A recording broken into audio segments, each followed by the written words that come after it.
We are opening up with my not so hot take on everything that's been going down with the controversy involving Game Changer Wrestling and Sabu. Just last week we did our tribute to the late great Sabu, the genocidal, homicidal, suicidal, however order that goes, the death-defying Sabu himself passed away.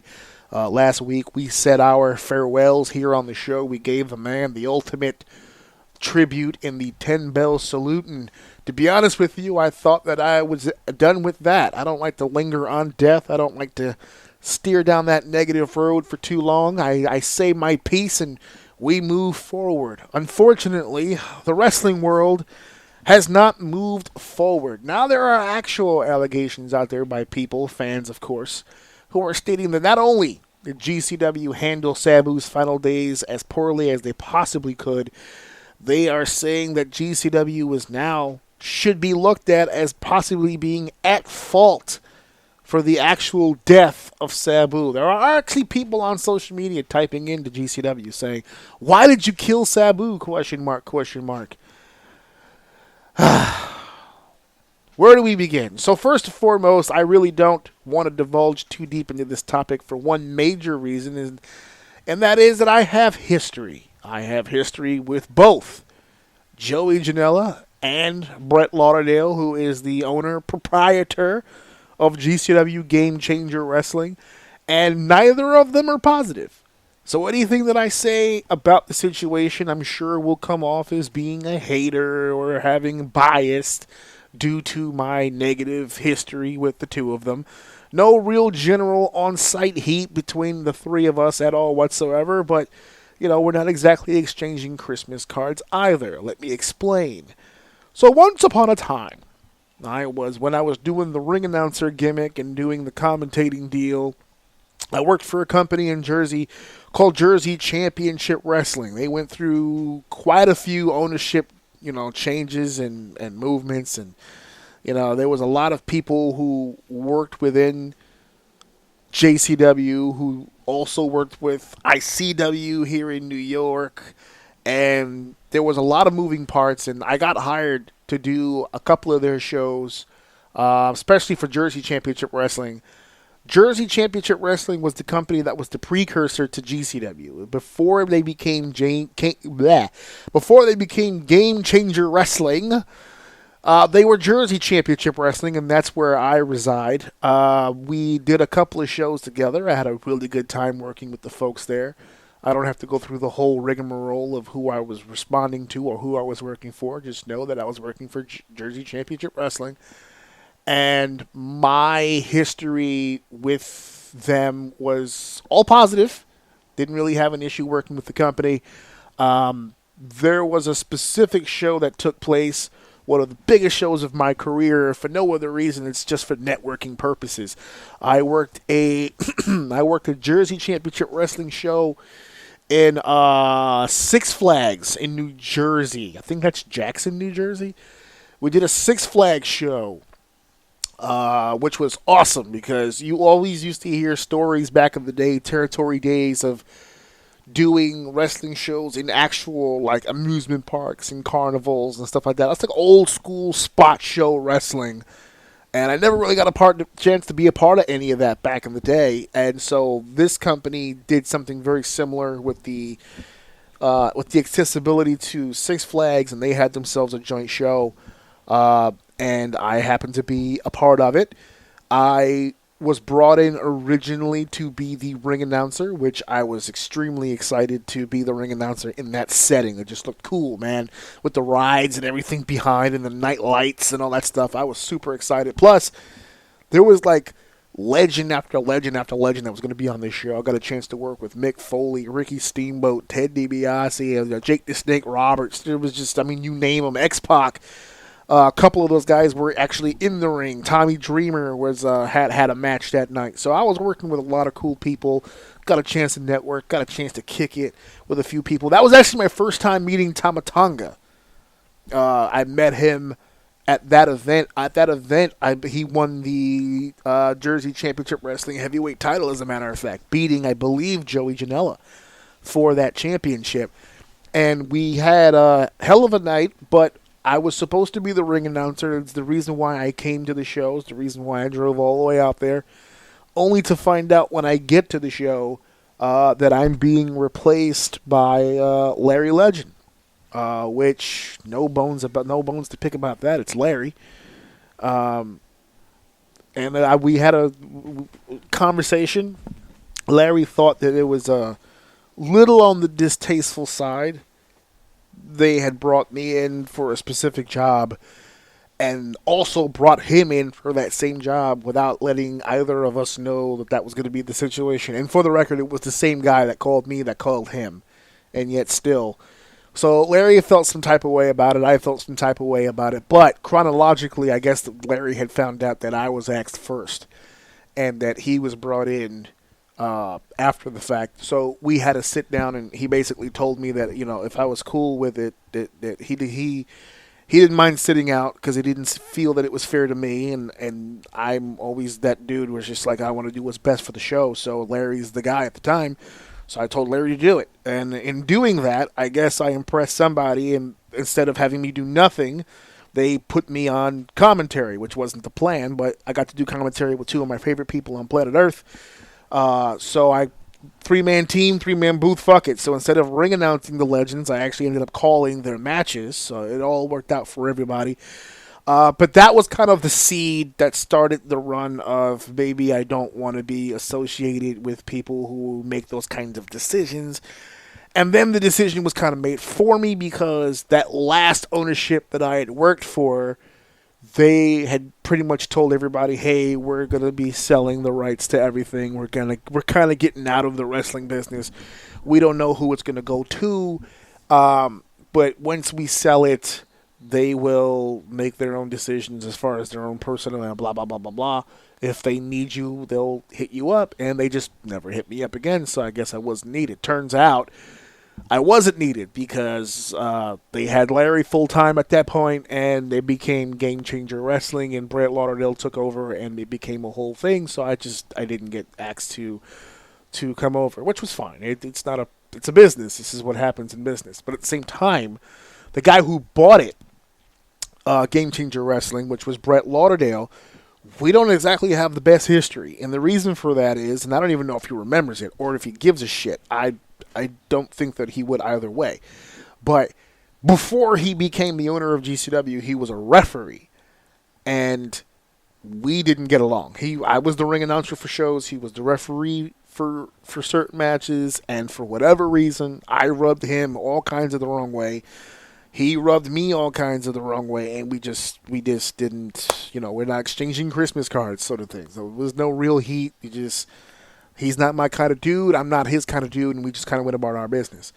Joey Janela is a completely different story. I worked with him there at JCW, but I worked with him in a million other places. My career and his career were almost interconnected for several years. I worked with him, obviously, when he worked the ICW shows with Jack in New York. But House of Glory, when he worked for House of Glory, I was right there with him, working on calling those matches while he was there. I was the first ring announcer to call him the Bad Boy. That was information that he had given me. He's like, I'm changing it up and doing something different. Because before, he was the Asbury Park Playboy, which is what I was calling him during the ring introductions as well. And for whatever reason, at that one, I don't even know what it was that I did. I guess I'm the one that got the heat on that one. All of a sudden, we went from seeing each other all the time to just complete no-selling and whatever on social media. I think I got blocked or some shit. I don't even fucking know, but that's not... We don't have much of a relationship anymore either. So that's kind of my history with the two of them, and so I wanted to preface what I'm about to say about the Sabu situation with that as its history. And the fact of the matter is, I don't really think they had anything to do with the death of Sabu. I mean, when you live the life, all due respect to the guy who's gone now, and he's not around to defend himself, so there's no need in taking shots, but at the same time, you live that hard for that long. I mean, the writing's on the wall. The fact that he got to 60 And now we're hearing from Rob Van Dam that he was really 61 and that there was some misinformation and a lot of things about Sabu. Even stuff that he's just now finding out about, even in death. The fact that he made it this far is actually kind of amazing. And it's got to be the preservation from all the shit that he was on before. You know, this guy isn't exactly hasn't been exactly a bill of health for the last 20 or 30 years. I'm not saying that he's a bad person because he had his addictions, but at the same time, I don't necessarily think a singular situation of any kind, whether it be GCW or whether it be some one situation in ECW that happened, or one situation that happened in TNA, or one situation that happened in WWE, or whatever the case may be, NWA, however far you want to go back, you can't really, I don't think you can put his death on just one singular situation. I think it's an accumulation of things. So I don't want to put the burden of death on a company, but at the same time, you know, they didn't help either. You know, you didn't kill him, but you didn't you didn't watch out for him neither. So there's you know, everyone's, this is the spin, by the way, that I'm getting ready to tell you guys about right now. A lot of the stuff that's coming out right now isn't like news reports.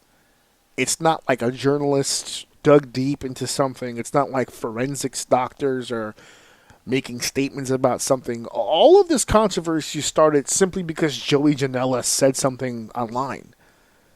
And I need to tell people, I was going to say warn, but there's really no warning for it, but not everything that comes out of the Joey Janela social media playbook is always up and up, right? A lot of it's marketing, a lot of it's self-promotion. He's a genius at that shit. For whatever reason, he always finds himself in the right place at the right time. And he does get the attention. He does get people talking. That's always been his MO. Even before you guys around the world started paying attention to him, he would do the same shit at the shows that we were working. It was always something to try to stand out from the rest, good or bad.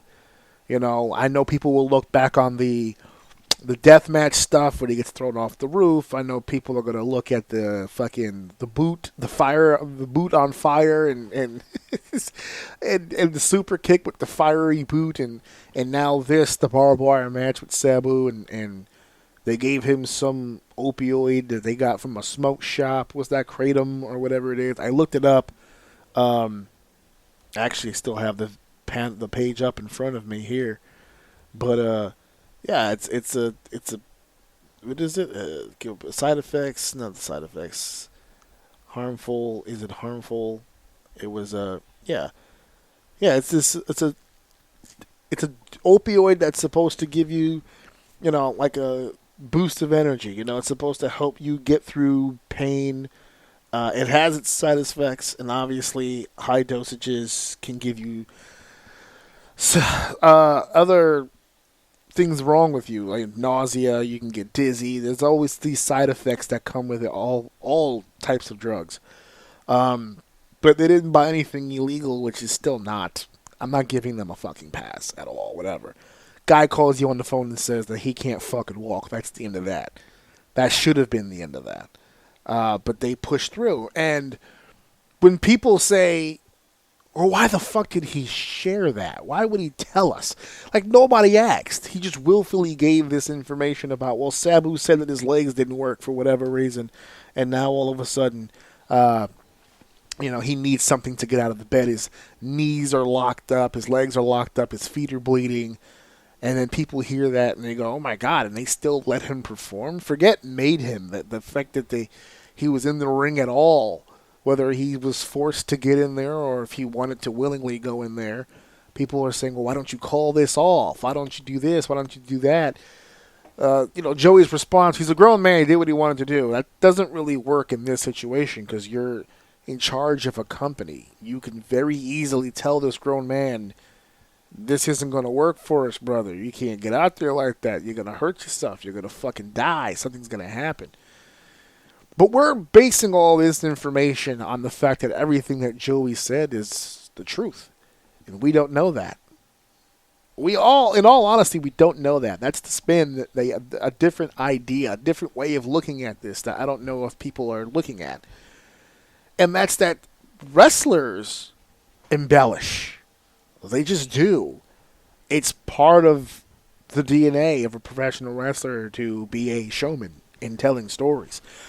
That sounded to me like the kind of story that people, that the boys tell on the road. That's why when people say, well, why would he even say that? Why would he tell a story about Sabu being physically unable to move and then he takes this drug and all of a sudden now he's Super Sabu all over again. He's in the ring. I think the most quoted thing people said is, that's not the flex that Joey thinks it is. But that's the thing. Joey comes from the old school. He's been around a lot of the older talents, and that is what a lot of the older talents talk about. That's part of the war stories that you always hear about when you hear about wrestlers telling road stories, and that those are the type of stories that you get on the road from the veterans. This one time, I took a pile driver and I felt the disc in my back, just shift over, and I can barely fucking feel my left arm, and my right eye went blind, and my left nut went fucking pins and needles, and my right foot and left foot green, and all this other stuff. But I powered through it, baby. I got through the match because I'm a professional. 15 more minutes on a dumb ball and a dumb foot and a dumb slip disc and all this other stuff. And that's a rite of passage for people, to have the injury or to have the situation take place and then to power through and to get into the ring and have that match. That's the stuff of legend for the people inside the business. That's the stuff that we tell each other all the time and compare the war stories and compare the scars. You know what I'm saying? I always compare it to like military men, right?